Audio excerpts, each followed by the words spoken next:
શિવરાત્રી નિમિત્તે ધોરાજીના અનેક શિવ મંદિરોમાં સવારથી જ શિવ ભક્તો ઉમટી પડ્યા હતા અને પૂજા અર્ચના કરી હતી। ધોરાજીના અનેક શિવ મંદિરમાં સવારથી જ શિવ ભક્તો ઉમટી પડ્યા હતા અને પૂજા અર્ચના કરી હતી। રાજકોટ જિલ્લાના ધોરાજીમાં મહાશિવરાત્રિની ઉજવણી કરવામાં આવી। મહાશિવરાત્રિના દિવસે દેશભરમાં શિવજીની શોભાયાત્રા ખૂબ જ ધામધૂમથી કાઢવામાં આવે છે।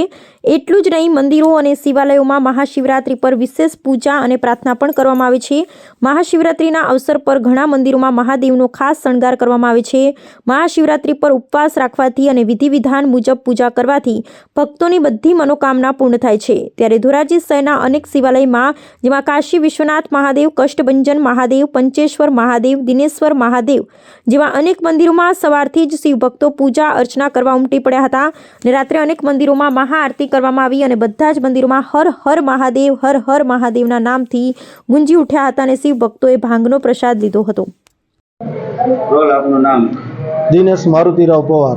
આજે શું કાર્યક્રમ કરવામાં? આજે સવારથી બ્રહ્મ મુહૂર્તમાં આરતી થઈ, ત્યાર પછી મધ્યાહન બપોરે 12 વાગે આરતી થઈ। અત્યારે સંધ્યા સાંજે 7 વાગ્યા પછી મહાઆરતીનો કાર્યક્રમ હતો અને આ મહાપર્વ ઉપર મહાશિવરાત્રિના દિવસે ધોરાજીની જનતાએ બહોળી સંખ્યામાં ભાગ લઈ અને મહાપર્વની ઉજવણી કરી છે અને બધાને ભાવ ભક્તિથી બધાએ દર્શન કર્યા છે અને ભગવાન બધાને, શંકર ભગવાન બધાને સુખ અને શાંતિ અને સમૃદ્ધિ આપે, ભારતના લોકોને એવી અમારી મનોકામના છે અને બધાનું સારું થાય એ જ અમારી ઈચ્છા છે।